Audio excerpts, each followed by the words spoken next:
Hello ಸ್ನೇಹಿತರೆ, welcome back to GS kitchen vlogs and creations. ಸ್ನೇಹಿತರೆ, ಯಾರೆಲ್ಲ ಹೊಸದಾಗಿ ನಾನು ಹಾಕುವಂಥ ವೀಡಿಯೋಸ್ನ ನೋಡ್ತಾ ಇರ್ತೀರಾ, ದಯವಿಟ್ಟು ಸಬ್ಸ್ಕ್ರೈಬ್ ಮಾಡ್ಕೊಂಡಿಲ್ಲ ಅಂದರೆ ಸಬ್ಸ್ಕ್ರೈಬ್ ಮಾಡಿಕೊಂಡು ವೀಡಿಯೋನ ನೋಡಿ ಅಂತ ನಾನು ಕೇಳ್ಕೊತೀನಿ. ಹಾಗೆಯೇ ಇವತ್ತಿನ ಒಂದು ವಿಡಿಯೋದಲ್ಲಿ ನಾನು ಯಾವ ವಿಷಯದ ಬಗ್ಗೆ ಹೇಳಕ್ಕೆ ಹೊರಟಿದ್ದೀನಿ ಅಂತಂದರೆ, ಸ್ನೇಹಿತರೆ, ನಾವು ಯಾವುದಾದ್ರೂ ಮನೆಗಳಲ್ಲಿ ಹೋದಾಗ ಅಥವಾ ಯಾವುದಾದ್ರೂ ಒಂದು ಆಫೀಸ್ಗೆ ಎಲ್ಲಾದರೂ ಹೋದಾಗ ಕೆಲವೊಬ್ಬೊಬ್ಬರು 7 ಬಿಳಿ ಕುದುರೆಗಳಿರುವಂಥ ಒಂದು ಫೋಟೋನ ಹಾಕಿರ್ತಾರೆ. ಅದು ಏನಕ್ಕೆ ಹಾಕಿರ್ತಾರೆ ಅವರು? ಹಾಗೆಯೇ ಈ ಫೋಟೋನ ಹಾಕೋದ್ರಿಂದ ನಾವು ಧನ ಲಾಭನ ಪಡಿಬಹುದಾ? ನಮಗೆ ಒಳ್ಳೆಯದಾಗುತ್ತಾ? ಹಾಗೆ ವಾಸ್ತು ಪ್ರಕಾರ ನಿಜವಾಗ್ಲೂ ಇದು ವರ್ಕ್ ಆಗುತ್ತಾ ಅಂತ ಒಂದು ಕುತೂಹಲಕಾರಿಯಾಗಿರುವಂಥ ವಿಷಯನ ಅಥವಾ ಒಂದು ರಹಸ್ಯ ವಿಷಯನೇ ಅಂತಲೇ ಹೇಳ್ಬೋದು ಸ್ನೇಹಿತರೆ. ಆ ಒಂದು ಟಾಪಿಕ್ ಬಗ್ಗೆ ಇವತ್ತು ನಾನು ನಿಮಗೆಲ್ಲ ತಿಳಿಸ್ಕೊಡ್ತಾ ಇದ್ದೀನಿ. ಬನ್ನಿ ಹಾಗಾದರೆ ಈಗ ವಿಡಿಯೋ ಸ್ಟಾರ್ಟ್ ಮಾಡೋಣ. ಈ ಧನಾತ್ಮಕವಾಗಿ ನಾವು ಇಂಪ್ರೂವ್ ಆಗಬೇಕು ಅಂತಂದರೆ 7 ಕುದುರೆಗಳಿರುವಂಥ ಫೋಟೋಗಳನ್ನ ಹಾಕೋತಾರೆ. ನಿಜವಾಗ್ಲೂ ಇದು ವರ್ಕ್ ಆಗುತ್ತಾ ಅಂತ ಕೆಲವೊಬ್ಬರಿಗೆ ಅನ್ನಿಸ್ಬೋದು. ಹೇಳ್ತೀನಿ ಸ್ನೇಹಿತರೆ, ನಾವು ಯಾಕೆ 7 ಕುದುರೆಗಳಿರೋ ಫೋಟೋಗಳನ್ನೇ ನಾವು ಹಾಕಬೇಕು ಅಂತ. ನಾವು ಯಾವುದೇ ಒಂದು ವಿಷಯ ತಗೊಂಡ್ರು ನಮ್ಮ ಒಂದು ಹಿಂದೂ ಧರ್ಮದಲ್ಲಿ ಪ್ರತಿಯೊಂದಕ್ಕೂ ನಾವು 7ನ್ನೇ ಸೂಚಿಸ್ತೀವಿ. ಸಪ್ತ ಸಾಗರ ಇರ್ಬೋದು, ಸಪ್ತ ಋಷಿಗಳಿರ್ಬೋದು, ಅಥವಾ ಮೂಡೋ ಕಾಮನ್ ಬಿಲ್ಲು ಕೂಡ 7 ಬಣ್ಣಗಳಿಂದನೇ ಕೂಡಿರುತ್ತೆ. ಮತ್ತು ಹೊಸದಾಗಿ ಮದುವೆ ಆಗಿರೋ ವಧುವಿಗೂ ಕೂಡ ಅಥವಾ ಒಂದು ಹೆಣ್ಣಿಗೂ ಕೂಡ 7 ಸಪ್ತಪದಿ ಅಂತ ತೋರಿಸ್ತಾರೆ. ಸೊ ಹೀಗೆ ನಮಗೆ 7 ಅನ್ನೋದು ಒಂಥರ ಅದೃಷ್ಟದ ಸಂಖ್ಯೆ ಅಂತಲೇ ಹೇಳ್ಬೋದು. ನಮ್ಮ ಹಿಂದೂ ಧರ್ಮದಲ್ಲಿ ನೀವು ಸೂರ್ಯದೇವರಿರುವಂಥ ಒಂದು ಫೋಟೋನ ನೋಡಿ, ಬೇಕಾದರೆ ನೀವು ಎಲ್ಲಾದರೂ ಓಪನ್ ಮಾಡಿ ನೋಡಿ. ರಥಕ್ಕೆ 7 ಕುದುರೆಗಳನ್ನು ಕಟ್ಟಿರುವಂಥ ರಥದಲ್ಲಿ ಬರ್ತಾ ಇರ್ತಾರೆ. ಮತ್ತು ನಮ್ಮ ಕುರುಕ್ಷೇತ್ರ ಯುದ್ಧದಲ್ಲಿ ಶ್ರೀಕೃಷ್ಣ ಪರಮಾತ್ಮ ಕೂಡ ಓಡಿಸ್ತಿದ್ದ ರಥಕ್ಕೆ 7 ಕುದುರೆಗಳನ್ನು ಸಾರಥಿ ಅಂದರೆ 7 ಕುದುರೆಗಳನ್ನ ಕಟ್ಟಿರ್ತಾರೆ. ಸೊ ಇದರಿಂದನೇ ಗೊತ್ತಾಗುತ್ತೆ ನಮ್ಮ ಪುರಾತನ ಕಾಲದಿಂದನೂ 7 ಅನ್ನೋ ಸಂಖ್ಯೆ ಎಷ್ಟು ಮಹತ್ವಪೂರ್ಣದ್ದು ಅಂತ. ಇದರಿಂದನೇ ನಮಗೆ ಗೊತ್ತಾಗುತ್ತೆ. ಸ್ನೇಹಿತರೆ, ನನ್ನ ಒಂದು ಅನುಭವನ ಹೇಳಬೇಕಾದ್ರೆ, ನಾನು ಯಾವುದೇ ಒಂದು ವಿಡಿಯೋ ಮಾಡಿದ್ರೂ ನಿಜವಾಗ್ಲೂ ನನಗೆ ಅದರಿಂದ ಉಪಯೋಗ ಆಗಿದ್ದರೆ ಮತ್ತು ನಾನು ಅದರಿಂದ ಉಪಯೋಗನ ಪಡ್ಕೊಂಡಿದ್ರೆ ಮಾತ್ರ ನಾನು ಆ ವಿಷಯನ ನಿಮ್ಮ ಜೊತೆ ಶೇರ್ ಮಾಡ್ಕೋತೀನಿ. ಹಾಗೆಯೇ ಒಂದು 6 ತಿಂಗಳ ಹಿಂದೆ ನಮ್ಮನೆ ಪರಿಸ್ಥಿತಿ ಬೇರೆ ಥರನೇ ಇತ್ತು. ನಿಜವಾಗ್ಲೂ ಹೇಳ್ತೀನಿ ಸ್ನೇಹಿತರೆ, ನಮ್ಮ ಪರಿಸ್ಥಿತಿ ಬೇರೆ ಥರನೇ ಇತ್ತು. ಸೊ ಆವಾಗ ನಾನು ಅಚಾನಕ್ಕಾಗಿ ಹಿಂಗೆ ಏನೋ ಒಂದು ವೀಡಿಯೋಸ್ನ ನೋಡ್ತಾ ಇರಬೇಕಾದ್ರೆ ನನಗೆ ಯೂಟ್ಯೂಬಲ್ಲಿ ಇದೇ ಥರ ಅಂದರೆ 7 ಕುದುರೆಗಳಿರುವಂಥ ಫೋಟೋಗಳನ್ನ ಹಾಕ್ಕೊಂಡ್ರೆ ದನ ಅಂದರೆ ಮನೆಗೆ ಸಂಪತ್ತು ಬರುತ್ತೆ, ನೀವು ಅದರಿಂದ ಸಾಲಗಳಿರ್ಬೋದು ಅಥವಾ ಏನೇ ಒಂದಿದ್ರು ಅದರಿಂದ ಆಚೆ ಬರ್ತೀರಾ, ಆ ಥರದ್ದೊಂದು ವಿಡಿಯೋ ನನ್ನ ಕಣ್ಣಿಗೆ ಬಿತ್ತು. ಸೊ ನೋಡಿದೆ. ನಾನು ಕೂಡ ನೋಡಿ ನಾನು ಯಾಕೆ ಈ ಪ್ರಯತ್ನನ ಮಾಡಬಾರ್ದು? ಯಾಕಂದರೆ ನಾವು ಅವಾಗ ಇದ್ದಿದ್ದ ಸಂಕಷ್ಟನೂ ಅದೇ ರೀತಿ ಇತ್ತು. ಒಂದು ಅಮ್ಮಮ್ಮ ಅಂದರೆ ಒಂದು ಫೋಟೋ ತರೋದಕ್ಕೆ ಎಷ್ಟಾಗ್ಬೋದು? ಒಂದು 200 ರೂಪೀಸ್ ಆಗ್ಬೋದಲ್ವ? ನೋಡೋಣ, ತರಿಸ್ಬಿಟ್ಟು ಹಾಕೋಣ ಅಂತ ಹೇಳಿ ನಾನು ತೊಗೊಂಡು ಬಂದೆ ಅಂದರೆ ನಾನು ಆನ್ಲೈನಲ್ಲಿ ಆರ್ಡ್ರ್ ಮಾಡಿಕೊಂಡೆ ಸ್ನೇಹಿತರೆ. ಸೊ ಫೋಟೋ ಬಂತು. ಅದು ಯಾವತ್ತು ಬಂತು ಅಂತಂದರೆ ವರಮಹಾಲಕ್ಷ್ಮಿ ಹಬ್ಬದ ದಿನವೇ ಬಂತು ನಮಗೆ. ಬಂದಾಗ ಆ ವಿಡಿಯೋದಲ್ಲಿ ಏನು ಹೇಳಿದರು ಅಂತಂದರೆ, ನೀವು ಪೂರ್ವದ ಬಾಗಿಲು ಇದ್ದರೆ ದಕ್ಷಿಣಕ್ಕೆ ಮುಖ ಮಾಡಿ, ಕುದುರೆಗಳು ದಕ್ಷಿಣಕ್ಕೆ ಮುಖ ಮಾಡಿ ಇರೋ ಥರ ಫೋಟೋನ ಇಡಿ ಅಂತ ಅವರು ಅದರಲ್ಲಿ ತಿಳಿಸ್ಕೊಟ್ಟಿದ್ರು. ನಾನು ಇರ್ಬೋದೇನೋ ಬಿಡು ಅಂತಂದು ಹೇಳ್ಬಿಟ್ಟು ಅದೇ ಥರ ಇಟ್ಟೆ. ಏನು ಪ್ರಯೋಜನ ಇಲ್ಲ ಸ್ನೇಹಿತರೆ. ಹಾಗೆ ಕುದುರೆ ಫೋಟೋ ಇದೆ ಅಂದರೆ ಯಾರೋ ಹೇಳಿದ್ರು ಅಂತನೂ ನಾವು ಗೊತ್ತಿಲ್ಲದೆ ಅದ್ರ ಬಗ್ಗೆ ತಿಳಿದೇವರೆಗೆ ಒಬ್ಬರೇ ಏನೋ ಹೇಳಿದ್ರು ಅಂತಲೂ ನಾವು ಮಾಡೋಕ್ಕೆ ಹೋಗ್ಬಾರ್ದು. ಈವನ್ ನಾನು ಹೇಳಿದ್ದು ಕೂಡ ಆದ್ರೂ ಅಷ್ಟೇ. ಒಂದು ಸ್ವಲ್ಪ ನಾವು ಅದ್ರ ಬಗ್ಗೆ ಚೆನ್ನಾಗಿ ವಿಚಾರ ಮಾಡಬೇಕು. ಆದರೆ ನಾನು ಆ ಥರ ಮಾಡೋಕ್ಕೆ ಹೋಗಲಿಲ್ಲ. ಒಂದು ವಿಡಿಯೋ ನೋಡಿದೆ, ಅದೇ ಥರ ತಗೊಂಬಂದೆ, ಹಾಕಿದೆ. ನಮಗೆ ಒಳ್ಳೇದಾಗಬೇಕಾಗಿತ್ತು, ಅಷ್ಟೇ ಬೇಕಿತ್ತು. ಸೊ ಹಾಗಾಗಿ ಅದೇ ಥರ ಹಾಕಿದೆ. ವರಮಹಾಲಕ್ಷ್ಮಿ ಅಂತಂದರೆ ಆಗಸ್ಟಲ್ಲಿ ಬರುತ್ತೆ ಅಲ್ವಾ? ಆಗಸ್ಟ್, ಸೆಪ್ಟೆಂಬರ್, ಅಕ್ಟೋಬರ್ 2 ತಿಂಗಳು ಕಳೀತು, ಯಾವ ಪ್ರಯೋಜನವೂ ಇಲ್ಲ ಸ್ನೇಹಿತರೆ. ಏನು ಅಂದರೆ ಏನೂ ಇಲ್ಲ, ಸುಮ್ಮನೆ ಅಲ್ಲೊಂದು ಫೋಟೋ ಇದೆ ಅಷ್ಟೇ ಇತ್ತು.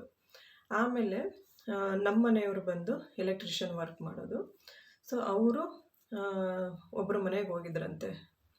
ಅವರು ಏನೋ ಅವ್ರ ಮನೇಲಿ ಒಂದು ಚಿಕ್ಕ ರಿಪೇರಿ ಕೆಲಸ ಇತ್ತು ಅಂತಂದೇಳಿ ಇವ್ರಿಗೆ ಫೋನ್ ಮಾಡಿ ಕರೆದಿದ್ದಾರೆ. ಸೊ ಅವರು ಸ್ವಲ್ಪ ಶ್ರೀಮಂತರೇ, ತುಂಬ ಮನೆ ಕಡೆ ಎಲ್ಲ ಜೋರಾಗಿ ಚೆನ್ನಾಗಿರೋ ಅಂಥವ್ರು. ಅವ್ರ ಮನೇಲಿ ಈ ಥರ ಕುದುರೆ ಫೋಟೋ ನೋಡಿದ್ದಾರೆ. ಕುದುರೆ ಫೋಟೋ ನೋಡಿದಾಗ ಅವರು ಕೇಳಿದ್ದಾರೆ, ನಮ್ಮನೇಲಿ ಕುದುರೆ ಫೋಟೋ ಇದೆ, ಅವರು ನಮ್ಮನೇಲಿ ಕುದುರೆ ಮುಖಗಳು ದಕ್ಷಿಣ ದಿಕ್ಕಿಗೆ ನೋಡ್ತಾ ಇದೆ, ಆ ಥರ ಹಾಕಿದ್ದಾರೆ, ನೀವ್ಯಾಕೆ ನೀವ್ಯಾಕೆ ಈ ಥರ ಹಾಕಿದ್ದೀರಾ ಅಂತ. ಅಂದರೆ ಅವ್ರ ಮನೆಯಲ್ಲಿ ಕುದುರೆಗಳು ಓಡೋ ಅಂಥ ಕುದುರೆ ಫೋಟೋನ ಪೂರ್ವ ದಿಕ್ಕಿಗೆ ಹಾಕಿದ್ರಂತೆ. ಆ್ಯಕ್ಚುಲಿ ಅದೇ ಥರನೇ ಇರಬೇಕಂತೆ. ಮನೆಗಳಲ್ಲಿ ನಾವು ಯಾರೇ 7 ಕುದುರೆ ಇರುವಂಥ ಫೋಟೋಗಳನ್ನ ಇಡ್ತೀವಿ ಅಂತಂದ್ರೂ ಅದು ಪೂರ್ವ ದಿಕ್ಕಿಗೆ ಇರಬೇಕಂತೆ. ಅಂದರೆ ಪೂರ್ವ ದಿಕ್ಕಿಗೆ ಮುಖ ಮಾಡಿರಬೇಕು. ಕುದುರೆಗಳ ಒಂದು ಫೋಟೋ ಏನಿದೆ ಅದು ಪೂರ್ವ ದಿಕ್ಕಲ್ಲಿರಬೇಕು. ಆ ಥರ ನಾವು ಇಡಬೇಕಾಗಿತ್ತಂತೆ. ಆವಾಗ ಅವರು ಹೇಳಿದ್ರಂತೆ, ಇಲ್ಲ, ನಾವು ಇದು ಪುರೋಹಿತರು ನಮ್ಮ ಹತ್ರ ಇಡಿಸಿರೋದು, ಇದೇ ಥರ ಇಡಬೇಕು ಅಂತಂದೇಳಿ ಅವ್ರು ಇಟ್ಟಿದ್ದಾರೆ. ಹಾಗೆಯೇ ಇನ್ನೊಂದು ವಿಷಯ ಏನು ಅಂತಂದರೆ, ನಾವು ಕುದುರೆ ಫೋಟೋ ಏನು ತಗ್ಲಾಕಿರ್ತೀವಲ್ವ ಅಥವಾ ಅಂಟಿಸಿರ್ತೀವಲ್ವ, ಅದು ಪೂರ್ತಿ ಕುದುರೆಗಳು ನಮ್ಮ ಒಳಗಡೆ, ನಮ್ಮ ಮನೆ ಏನಿದೆ ಮನೆ ಒಳಗಡೆ ಓಡಿ ಬರೋ ಥರ ಇರಬೇಕಂತೆ. ಅಂದರೆ ಇವಾಗ ಇಲ್ಲಿ ನಾವು ಕುದುರೆ ಫೋಟೋ ಹಾಕಿರ್ತೀವಿ ಅಂತಂದರೆ ಅದ್ರ ಮುಖಗಳೆಲ್ಲಿರಬೇಕು, ನಮ್ಮದು ಈ ಥರ ಹಾಲ್ ಇದೆ, ಅಡುಗೆ ಮನೆ ಇದೆ, ರೂಮ್ ಇದೆ, ಹಿಂಗೆ ಓಡ್ತಾ ಇರಬೇಕಂತೆ. ಮನೆ ಒಳಗಡೆ ಓಡ್ತಾ ಇರಬೇಕು. ಮನೆ ಆಚೆಗಡೆನೋ ಅಥವಾ ಬೇರೆ ಇನ್ಯಾವುದೋ ದಿಕ್ಕಿಗೋ ಓಡೋ ಥರ ಮುಖಗಳು ಇರಬಾರ್ದಂತೆ. ಅದಕ್ಕೆ ಪೂರ್ತಿ ಮನೆ ಒಳಗಡೆನೇ ಬರ್ತಾ ಇರಬೇಕು ಅದು. ಆ ಒಂದು ಪೊಸಿಷನಲ್ಲಿ ನಾವು ಫೋಟೋನ ಇಡಬೇಕಂತೆ. ಮತ್ತು 7 ಕುದುರೆಗಳನ್ನು ಕೂಡ ನೀರಿಂದ ಎದ್ದು ಓಡಿ ಬರ್ತಾ ಇರಬೇಕು.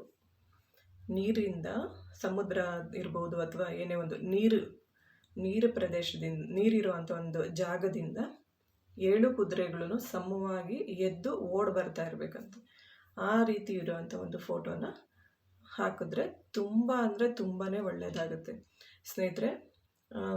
ನನಗೆ ಏನು ಹೇಳಕ್ಕೆ ಬರ್ತಾಯಿದ್ದೀನಿ ಅಂದರೆ, ನಿಜವಾಗ್ಲೂ ಈ ಥರ 7 ಕುದುರೆಗಳಿರುವಂಥ ಫೋಟೋಯಿಂದ ನಮಗೆ ಖಂಡಿತ ಒಳ್ಳೆಯದಾಗುತ್ತೆ.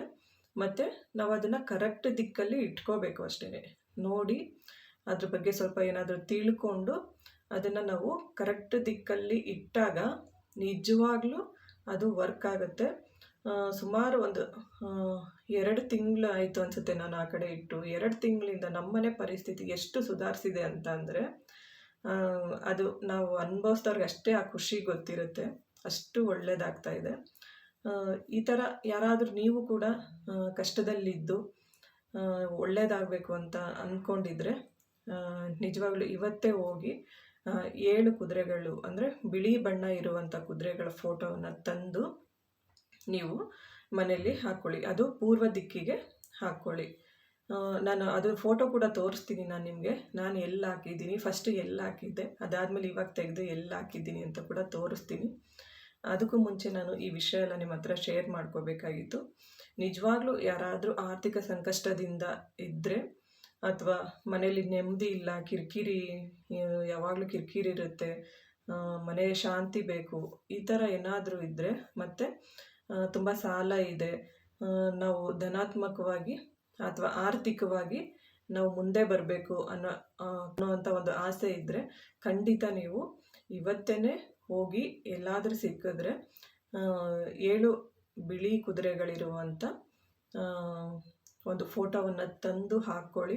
ಎಲ್ಲರಿಗೂ ಒಳ್ಳೆಯದಾಗಲಿ ಸ್ನೇಹಿತರೆ. ಅದು ನನ್ನ ಆಸೆ.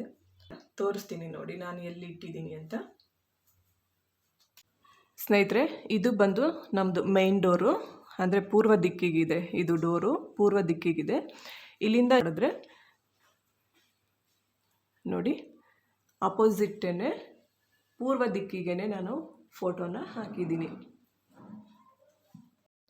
ಹಾಗೆಯೇ ಇನ್ನೊಂದು ವಿಷಯ ಏನಂದರೆ ಸ್ನೇಹಿತರೆ, ಖಂಡಿತ ನಾವು ಕುದುರೆಗಳ ಫೋಟೋ ತಂದು ಮನೆಗೆ ಇಟ್ಟಿದ ತಕ್ಷಣ ನಾವು ಸುಮ್ಮನೆ ಕೂತ್ಕೊಂಡ್ರೂ ದುಡ್ಡು ಬರುತ್ತೆ ನಮಗೆ, ನಾವು ಶ್ರೀಮಂತರಾಗ್ಬಿಡ್ತೀವಿ ಅಥವಾ ನಮಗೆ ಒಳ್ಳೆಯದಾಗುತ್ತೆ ಅಂತ ನಾನು ಹೇಳ್ತಾ ಇಲ್ಲ. ಇದೆಲ್ಲದ್ರ ಜೊತೆಗೆ ನಾವು ಕಷ್ಟಪಟ್ಟು ದುಡಿಬೇಕು. ಆವಾಗಲೇ ನಮಗೆ ಯಶಸ್ಸು ಕಾಣೋದಕ್ಕೆ ಸಾಧ್ಯ. ಈಗ ನೋಡಿ, ನಾನು ಮೊದಲು ದಕ್ಷಿಣಕ್ಕೆ ಹಾಕಿದ್ದೆ ಅಂತ ಹೇಳಿದೆ ಅಲ್ವಾ, ಅದು ಬಂದು ಈ ಕಡೆ ಸೈಡಲ್ಲಿ ಹಾಕಿದ್ದೆ ನಾನು. ನೋಡಿ, ಇಲ್ಲಿ ಆ ಫೋಟೋನ ಹಾಕಿದ್ದೆ. ಅಲ್ಲಿ ಹಾಕಿದ್ದಾಗ ನನಗೆ ಯಾವುದೇ ರೀತಿಯಾದಂಥ ವ್ಯತ್ಯಾಸ ಏನು ಕಾಣಿಸ್ಲಿಲ್ಲ ಸ್ನೇಹಿತರೆ. ಮಾಮೂಲಿ ಮೊದಲು ಹೇಗಿತ್ತೋ ಹಾಗೇ ಇತ್ತು. ಇನ್ನೊಂದೇನೆಂದರೆ ಸ್ನೇಹಿತರೆ, ನಾವು ಕಷ್ಟಪಟ್ಟು ದುಡಿದ್ರೂ ಹಗಲು ರಾತ್ರಿ ದುಡಿತೀವಿ, ಆದರೂ ನಮ್ಮ ಹತ್ರ ಹಣ ನಿಲ್ತಾ ಇಲ್ಲ. ಮನೆಯಲ್ಲಿ ನೆಮ್ಮದಿ ಇಲ್ಲ, ಸಾಲದ ಕಾಟ ಜಾಸ್ತಿ ಆಗ್ತಾಯಿದೆ. ಈ ಥರ ಒಂದು ಪರಿಸ್ಥಿತಿ ಮನೇಲಿ ತುಂಬ ಇದ್ದಾಗ ಈ ಥರ ಏನಾದರೂ ಚಿಕ್ಕ ಪುಟ್ಟ ಪರಿಹಾರಗಳನ್ನ ನಾವು ಉಪಯೋಗಿಸ್ಕೋಬೇಕಾಗುತ್ತೆ. ಅದೇ ಥರ ನಾನು ಕೂಡ ಈ 6 ಕುದುರೆಗಳಿರುವಂಥ ಫೋಟೋನ ಹಾಕಿ ನನ್ನ ಒಂದು ಸಂಕಷ್ಟದಿಂದ ಆಚೆ ಬಂದೆ ಅಂತಲೇ ಹೇಳ್ಬೋದು. ಈಗ ನೋಡಿದ್ರಿ ಅಲ್ವಾ, ನಾನು ಈಗ ಯಾವ ದಿಕ್ಕಲ್ಲಿ ಇಟ್ಟಿದ್ದೀನಿ ಅಥವಾ ನಮ್ಮ ಮನೇಲಿ ಫೋಟೋ ಇದೆಯೋ ಇಲ್ವೋ ಅನ್ನೋದನ್ನು ನೀವು ತಿಳ್ಕೊಂಡ್ರಿ ಅಲ್ವಾ. ಖಂಡಿತ ನಾನು ಸುಮಾರು ಆಗಲೇ ನಾನು ಹೇಳಿದೆ ಅಲ್ವಾ, ವರಮಹಾಲಕ್ಷ್ಮಿ ಹಬ್ಬದ ದಿನವೇ ನಮಗೆ ಆ ಫೋಟೋ ನಮ್ಮ ಮನೆಗೆ ಬಂತು. ಸೊ ಮೋಸ್ಟ್ಲಿ ನಾನು ಅವಾಗಿಂದನೂ ನಾನು ಅದೇ ದಿಕ್ಕಲ್ಲಿ ಇಟ್ಟಿದ್ದರೆ ಇನ್ನೂ ಒಂದಷ್ಟು ಇಂಪ್ರೂವ್ಮೆಂಟ್ಸ್ ಆಗ್ತಿತ್ತು ಏನೋ ಗೊತ್ತಿಲ್ಲ. ಆದರೆ ನಿಜವಾಗ್ಲೂ ಇಂಪ್ರೂವ್ಮೆಂಟ್ ಆಗಿದ್ದಂತೂ ನಿಜ. ಇದರಲ್ಲಿ ಸುಳ್ಳು ಹೇಳೋ ಅಂಥದ್ದು ಏನೂ ಇಲ್ಲ ಸ್ನೇಹಿತರೆ. ಇದರಿಂದ ನನಗೆ ಸಿಗೋ ಅಂಥದ್ದು ಏನೂ ಇಲ್ಲ ಖಂಡಿತ.